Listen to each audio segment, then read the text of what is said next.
নমস্কার। আজকে আমি বোয়াল মাছ রাখবো গাঠি কচু দিয়ে, সেটা আপনাদের দেখাচ্ছি। এই যে বোয়াল মাছে আমি লবণ, তেল, লবণ সব লাগিয়ে নিয়েছি, হলুদ লাগিয়ে নিয়েছি, আর কাঁচা তেল আর একটুখানি দিয়ে দেবো, কেননা বোয়াল মাছ খুব ফাটে। আর একটু কাঁচা তেল আমি মাখিয়ে দিচ্ছি ওপর দিয়ে।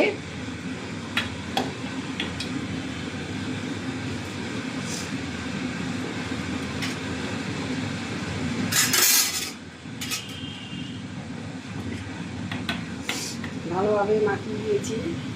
এই তেলটা আমার গরম হয়ে গেছে। আমি গাঠি কচু দিয়ে যেহেতু রান্না করব, গাঠি কচুটা আগে আমি ভেজে নিচ্ছি ভালোভাবে।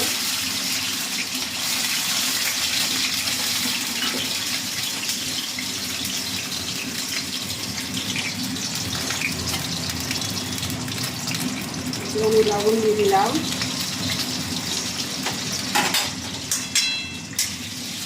এটা ভালোভাবে একটু ভেজে নিই। এটা দিয়ে আমি বোয়াল মাছটা রাখবো, খুব ভালো লাগে গাঠি কচু দিয়ে খেতে। একটু মাখা মাখা করে করব।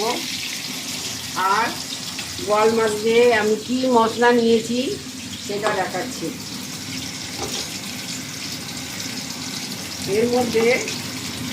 এর মধ্যে আমি পেঁয়াজ দিয়েছি, রসুন দিয়েছি, হ্যাঁ 2-3টা রসুন দিয়েছি, জিরে বাটা দিয়েছি, হলুদ দিয়েছি, আর ধনেও দিয়েছি, সব দিয়ে, আর টমেটো দিয়েছি, সব দিয়ে একেবারে আমি মিক্সিতে পিষে নিয়েছি।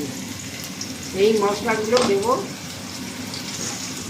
আগে কচুটা ভালো করে আমি একটু ভেজে নিই, তারপর বোয়াল মাছটা ছাড়বো। এই যে গাঠি কচুটা আমি খুব ভালোভাবে ভেজে নিয়েছি। এবার আমি ওটা তুলে নিচ্ছি। এরপরে আমি মাছগুলো ছাড়বো এর মধ্যে।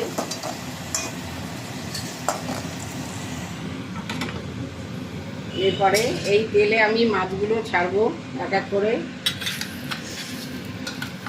বোয়াল মাছের প্রচণ্ড ফাটে, এই জন্য এই মাছ দিয়ে আমি থালা দিয়ে ঢেকে দেবো।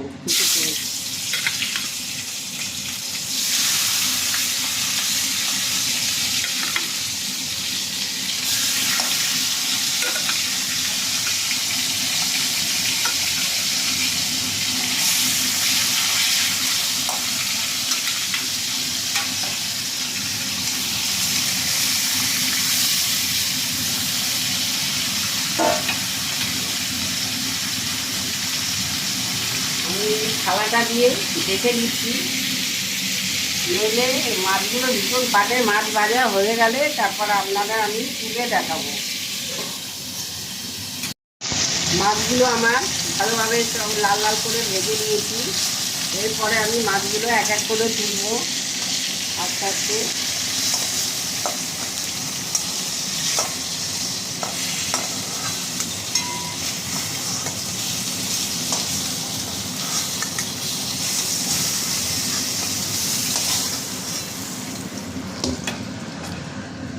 এরপরে আমি যখন মাছ ভাজছিলাম অল্প তেল দিয়েছিলাম, যাতে মাছগুলো খুব ফাটে, তো বোয়াল মাছ।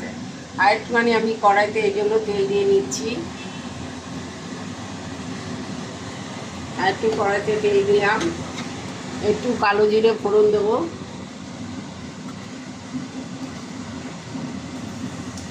কালো জিরে ফোড়ন দিলাম, এটা গরম হোক।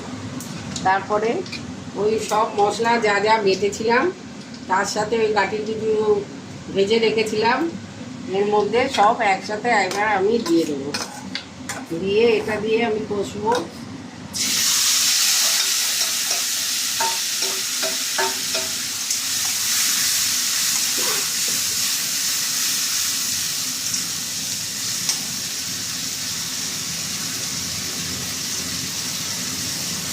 মশলাটা ভালোভাবে কষবো।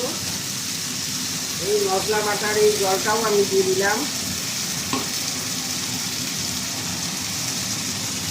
এর মধ্যে যতটুকু লবণ লাগবে স্বাদ অনুযায়ী লবণটাও দিয়ে দিলাম।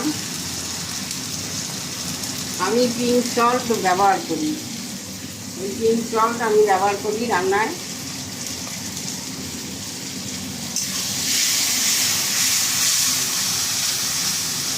এটা কষা হয়ে গেলে তারপরে মাছগুলো দিয়ে দেবো। একটু ভালোভাবে কষে নিই, নইলে কাঁচা গন্ধ বেরাবে।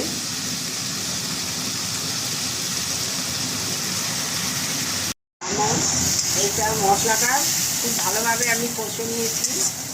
এরপরে এর মধ্যে আমি জল দিয়ে দেবো।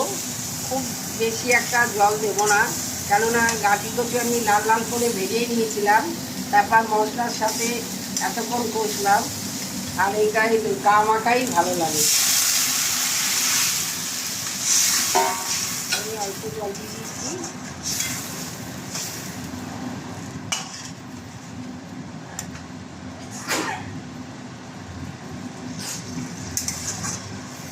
এর মধ্যে আমি মাছটা ছেড়ে দিই, মাছগুলো সব ছেড়ে দিলাম। একটু ফুটলে গা মাখা হলে এটা আমি এই ধনে পাতা দিয়ে, ধনে পাতা আছে আমার, এই ধনে পাতাগুলো দিয়ে আমি নামিয়ে দেবো। যখন আপনাদের দেখাবো আমি কটা কাঁচা লঙ্কা ভেঙে দিয়ে দিই এর উপরে, ভালো লাগে। এই যে কাঁচা লঙ্কা ভেঙে দিয়ে দিচ্ছি।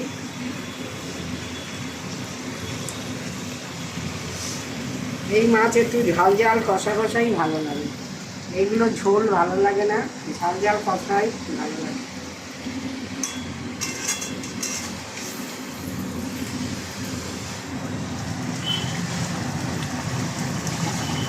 এটা একটু ঢিলে আছে ফুটুক, গাঁটি কচুটা একটুখানি সেদ্ধ, তারপর নামানোর সময় আপনাদের আমি দেখিয়ে নামাবো।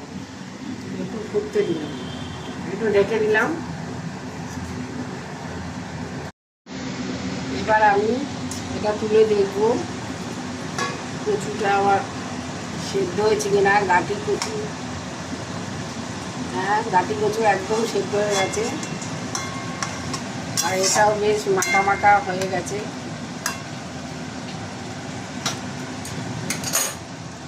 দেখুন, এবার আমি এর মধ্যে ওপর দিয়ে ধনে পাতা ছড়িয়ে দিচ্ছি। এই ছড়িয়ে দিয়ে এটা আমি নামিয়ে দেবো। এই বোয়াল মাছ খেতে খুব টেস্টি হয়, এরমভাবে রেঁধে একবার দেখবে, খুব ভালো লাগবে। এবার আমি নামিয়ে দিচ্ছি।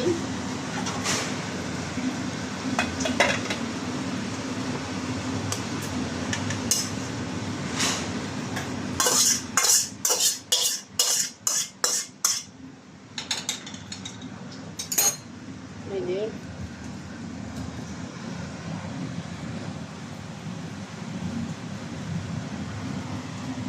নামিয়ে দিচ্ছি। আজকে আমার রেসিপি হয়ে গেল।